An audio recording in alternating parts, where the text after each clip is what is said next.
All right, we're all familiar with the manger scene. We set the nativity out, my biggest fan, sorry, out on our fireplace mantles or in our front yards. We have a nativity here for a visual effect. We have our front yard display up as well.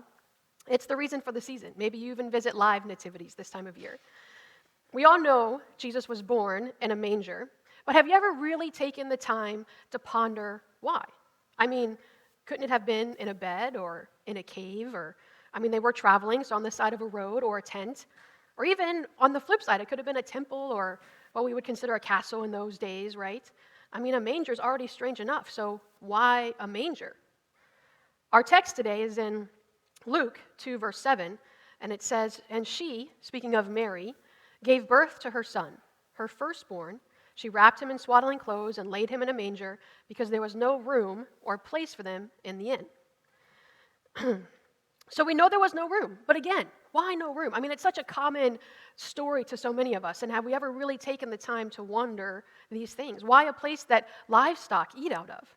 And furthermore, have you ever really thought, how did Mary and Joseph feel or think about all that was happening?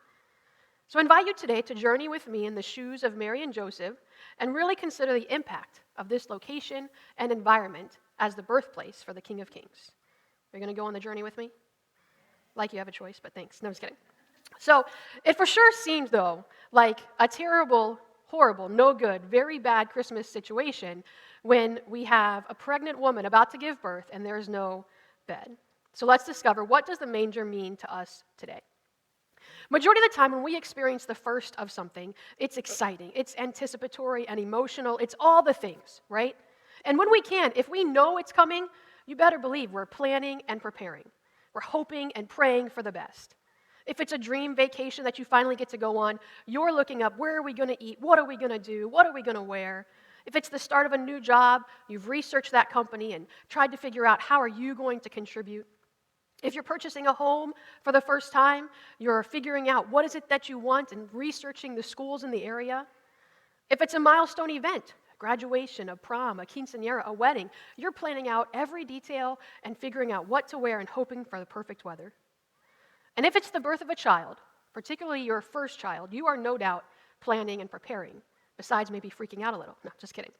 So you're researching, though, the best brands. What kind of stroller are you going to get? What sleep schedule are you going to follow? What toys are you going to buy? And of course, what crib or bassinet are you going to use? Not to mention, what is going to be the take-home outfit? In each of these scenarios, though, you can't help yourself but imagine, what is that moment going to be like? And you play it over and over in your head, just building that excitement. So even though it was over 2,000 years ago, I have to believe that first-time parents-to-be, Mary and Joseph, although unusual and surprising circumstances, were planning and preparing for their first child. Once they both fully embraced the fact that Mary would give birth to a son, whose name would be Jesus, was God's plan, they were on board, all in, and in planning mode. Joseph, as a carpenter, was probably planning out what toys he was going to make for Jesus and his brothers or sisters. He perhaps even planned on making the crib that Jesus would sleep in. Mary probably played out in her head giving birth at home in her bed, surrounded by her mom or midwife. The anticipation of family visiting the baby and celebrating with them. But then the news comes, a census, so they have to go to Bethlehem.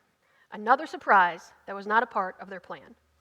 But upon the news, I can see Mary and Joseph taking a deep breath, as this was not the plan, is really becoming their personal motto.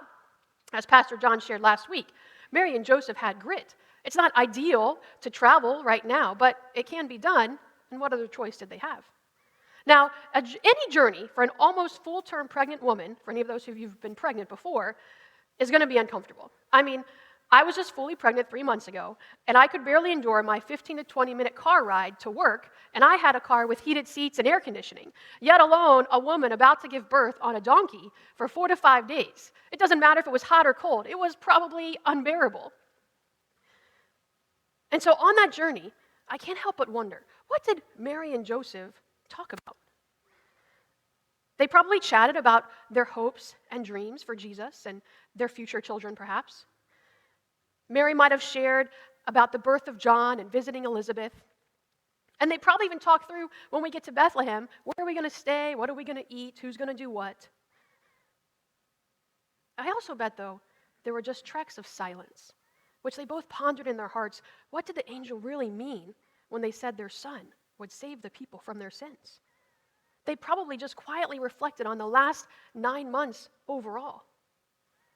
The public humiliation and ridicule that they endured as a result of this questionable circumstances of the pregnancy and marriage. So not only was it a physically taxing 5 days, but the last 9 months have been just emotionally draining and mentally wearing. And so finally they arrive in Bethlehem, both starting to breathe a little easier. There's light at the end of the tunnel, the hope of laying in something softer than grass or dirt. And they find closed door after closed door. There's no rooms anywhere. What pressure must have rested on Joseph's shoulders, and what anxiety Mary had to wrestle with. What are we going to do? It seems like every time they adjust and embrace a new plan, it changes, oftentimes maybe leaving them feeling a little disappointed. They know Mary is carrying a miracle. She's carrying the one who's going to save people from their sins, and there's not a room for them? There's no place for them? Doesn't seem right. Have you been there before? You take a step of faith, and it just doesn't go as you expected. Your obedience leaves you feeling disappointed and hopeless. Instead of a positive outcome that you thought your faith would lead to, you're left feeling frustrated and anxious or alone. So here's Mary and Joseph, who've been nothing but obedient and trusting. They've rolled with the punches, if you will. Their wedding was delayed, their reputation tarnished, their marriage disrupted. Then they have to travel. When they're about to have a baby, after an exhausting trip, they're left with nowhere to stay. What gives? I mean, talk about a terrible, horrible, no good, very bad situation. What is God's plan here? The journey of Mary and Joseph looking for a place to stay reminds me a bit of my own journey. Ironically, it was a time when I had no bed, if you will. See, I had been teaching in Ohio, where I grew up for 7 years, and I really felt like God was asking me to make a change, a big change. So it was to relocate here to this area at the end of the school year. I was a teacher, so at the end of the school year would be what made sense to me. I was going to come here and further my education and continue teaching. However, it was around this time of year in December of 2012, I really felt God saying, now is the time, don't delay. This was incredibly hard for me for so many reasons. First, maybe like some of you, I don't like change. Anybody else? I'm a person who loves routine, and I settle into it. My husband could tell you many stories. In fact, now that we've been married a couple years, when he has ideas, which he has a lot of them, he prefaces with, now this is just an idea, don't get upset, I'm just brainstorming. He says right away, my eyebrows furrow down, like, what do you mean we're going to change this up? I'm also a planner. I like to know everything, all the pros, all the cons before making any decision. I have to take time to think about it. No wonder God was pushing me out of my comfort zone. But to think about doing this, I mean, leaving my family, on top of that, leaving a job in the middle of the school year and doing that to my students and colleagues was heartbreaking, yet alone so out of my character to just not finish something that I had started. I had this great little house. For those of you who might know, it was like one of those Sears homes where you actually ordered it out of the catalog. And so some friends let me stay there. It was perfect, 10 minutes from home, a miracle in and of itself that I had that house. So I'm leaving that, leaving family. And not to mention, I had no real plan. I had applied to school. I hadn't known if I had gotten in yet. Can I trust him? I mean, Joseph had to be feeling the same way. He's a carpenter. Carpenters make a plan. They sketch out what they're going to make, what materials they need, what are the measurements. It's a measure twice, cut once type mentality. No surprises. You don't want to hear a carpenter say, uh-oh, or whoops, right? Probably have to start over. And what fully expected mother wants to move and relocate, go on a long-distance trip? But I said, okay, yes, God, I will go. I felt that strongly. So shortly before I left, friends of mine, the only 2 people I knew in the area, said I could stay with them. Great. What a blessing. So packed up my Corolla, left my home, said goodbye to my students and hugged my parents, and off I went. No job, but temporary housing, if you will. Had to pay a little rent, but it was manageable. No big plan other than obeying what I felt God was saying and trusting him. So I was filled with excitement and hope as I set off on this journey. And oftentimes, that's how we start journeys of faith, right? We're like so full of excitement and confidence of this is what God wants us to do. We're on fire, if you will. I mean, it's scary, of course, but we're hopeful. We're brainstorming all the ways that the journey is going to play out. We're fully dependent on God. Can anybody relate? So upon arrival, my conditions weren't ideal, but I had a room. And for the sake of the message, if you allow me to give you a full visual effect, the room I was staying in was the storage room for my friends. This is actually a picture. My bed was a twin air mattress, just for visual effect here, that was up against the wall of storage containers. Here are sheets covering them, but it's boxes and containers and suitcases, etc. I had about a foot between my bed and the closet, and then I had about a portion of the closet for some clothes. My roommates were a 3-year-old toddler and her parents. Now, right, at first, things were going really well. I found a way I was subbing during the day. I got a job at Panera, so I'm working there on evenings and weekends. I started tutoring. I started getting involved in a church. It seemed to be going well.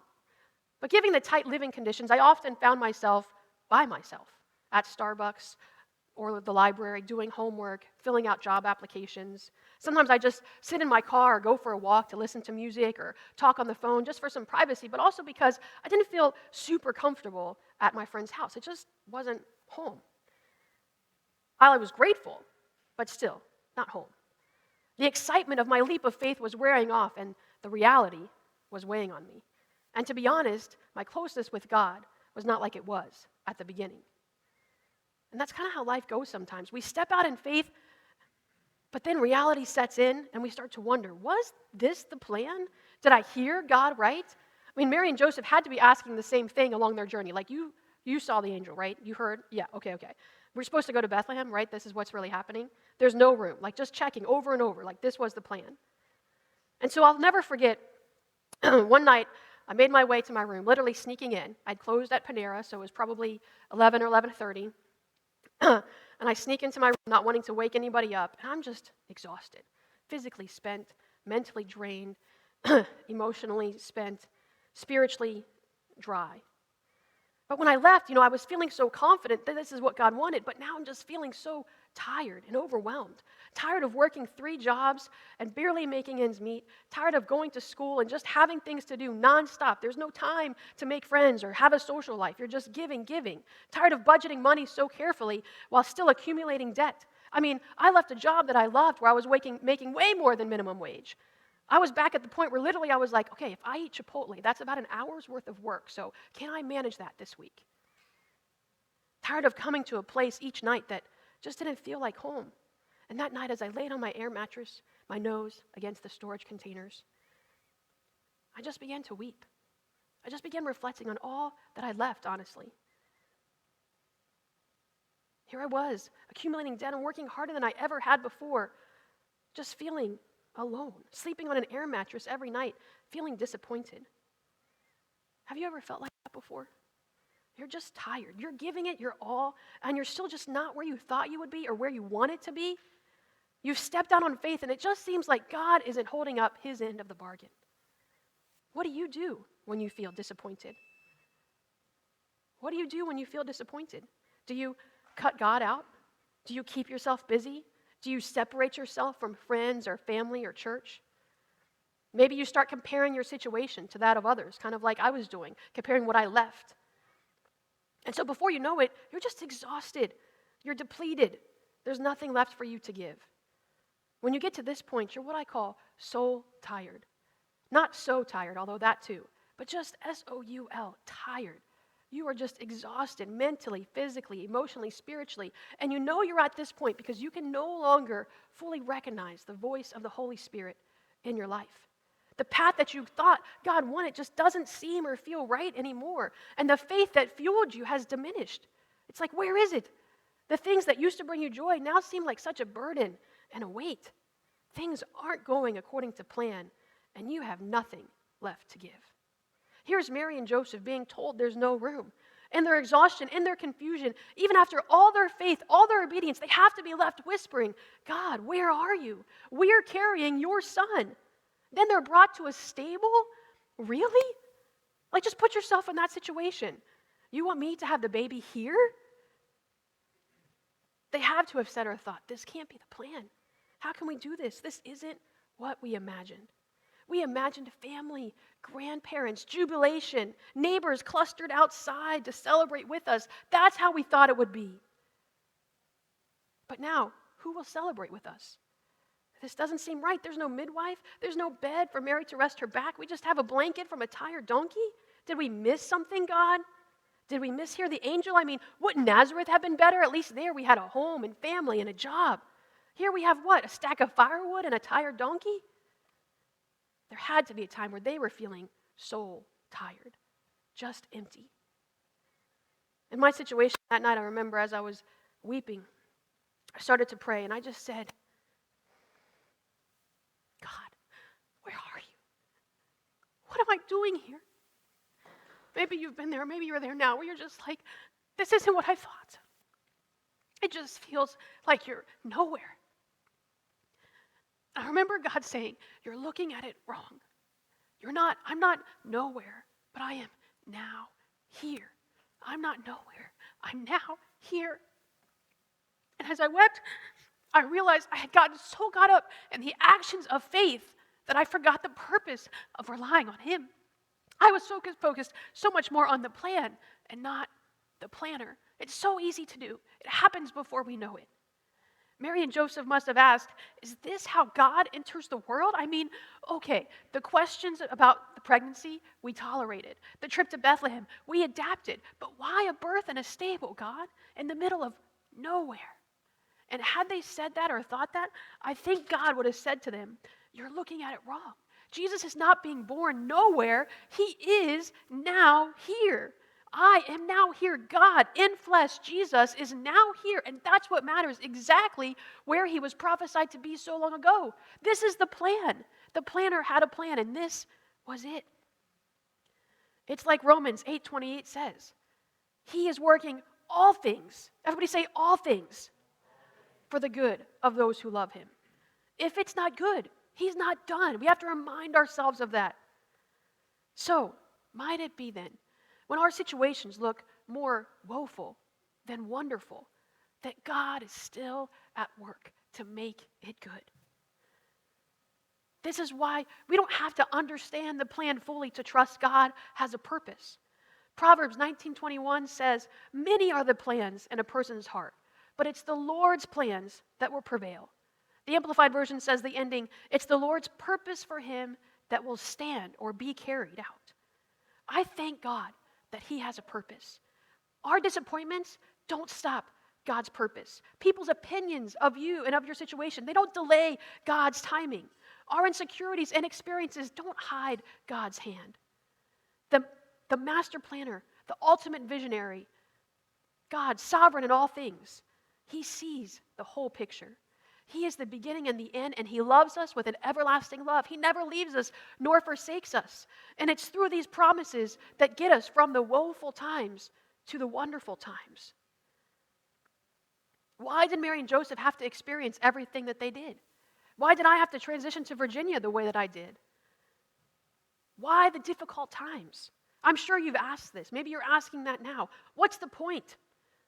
What does God even mean by good? The thing is, He's not just at work in our circumstances, but He's at work in us. Everyone say, in me. Evangelist Oswald Chambers synthesizes the Christmas story beautifully when he said, God came as a baby, giving and entrusting Himself to me. He expects my personal life to be a Bethlehem. Am I allowing my natural life to be slowly transformed by the indwelling life of the Son of God? God's ultimate purpose is that His Son might be exhibited in me. So why do we go through what we go through? To become more like Him. And how do we get through the terrible, horrible, no good, very bad days and moments and situations? By staying close to Him, by being Bethlehem for Him. So I ask us all today, is your life a personal Bethlehem? Bethlehem means house of bread. Jesus is the bread of life. Manna come down from heaven. The Lord's Prayer says, give us this day our daily bread. So do you converse with Him throughout your day? Does He have a place in your heart? Do you feel like home to Him? A place known and comfortable? Let us be intentional to make room in our hearts and our lives and our minds so that Jesus can dwell within us. God's ultimate purpose is that his son Jesus might be exhibited in us. That's why there's a purpose for your pain, for your hurt, for your loneliness, for your disappointments. God is making us more like him and more dependent upon him. It's through these times that he is carving out our flesh, our pride, our greed, our lust, our selfishness or resentment, and he's developing more of him, making us loving and forgiving, compassionate and generous. And lastly, the reason we can trust him to make us more like him, to get us to a place where we can say, this is good, is because he is with us through it all. Amen? He is with us through the brokenness, through the disappointments, through the hurts, through our exhaustion, through the difficulties, because not only is he bringing about a purpose in us, but because he loves us. At the beginning of the message, I asked, why a manger? It's because it displays Jesus' humility. Jesus was born in a manger to show his humility by being humiliated. He loved us that much that he humiliated himself by being born in a manger, and he walked this earth so that we wouldn't have to do so alone. Listen to the words Jesus spoke as the worship team comes. Love your neighbor was spoken by a man whose neighbors tried to kill him. The challenge to leave family for the gospel was issued by the one who kissed his mother goodbye in the doorway. Pray for those who persecute you came from the lips that would soon be begging God to forgive his murderers. I am with you always are the words of a God who in one instant did the impossible to make it all possible for you and me.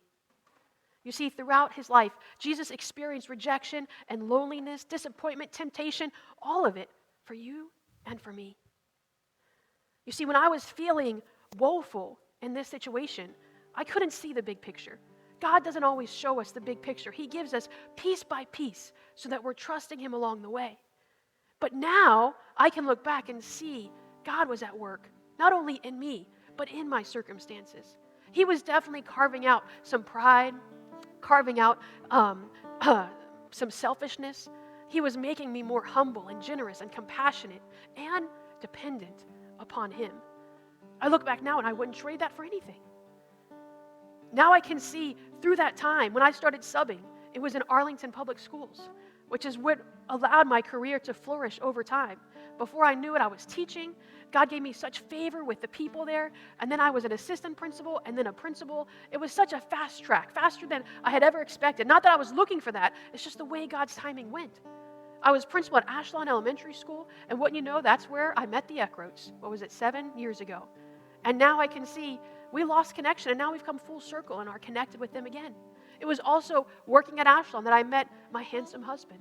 And how we have 2 beautiful boys and a house. I mean, everything has just exceeded my expectations. But in the moment, we can get so clouded by what we thought or what we want that we forget God is at work. So I encourage us today, whether you're feeling just soul tired, you're just spent, you just feel like you're dealing with the same situations over and over, there's just no progress being made, or maybe you're just not where you want it to be. Maybe you have family members who are not where you wanted them to be. Maybe you're struggling with your own purpose. Why am I here? What am I supposed to do with my life? Or maybe you're sitting in the wonderful times and you're able to look back and be like, wow, God, thank you for being at work. I wouldn't trade it for anything. So as we close this journey of travel with Mary and Joseph and the birth of a baby without a bed, and we enter a time of worship, I invite you to make 3 Christmas, if I could say it that way, commitments with me. And each time we see a manger, we can be reminded. Number 1, maybe just say it to yourself as I read it. But I will be intentional to make room daily in my heart, in my mind, my life, to be a personal Bethlehem for Jesus to dwell. Number 2, I will invite God into all aspects of my life and trust his plan. Let him into the muck and the mire of your world. Surrender to him all your cares and let him pull you out and get you to a place that is good so that we are more like him. And number 3, I welcome my life to be transformed like Jesus so that I can be Jesus to those around me. That's our purpose. That's why he came. You see, God turned an ordinary night to ordinary parents in an ordinary town into an extraordinary moment, into something extraordinary in just a moment. You are extraordinary because he lives inside of you, and God has incredible moments planned for your life. Just stay close to him. Be Bethlehem for him.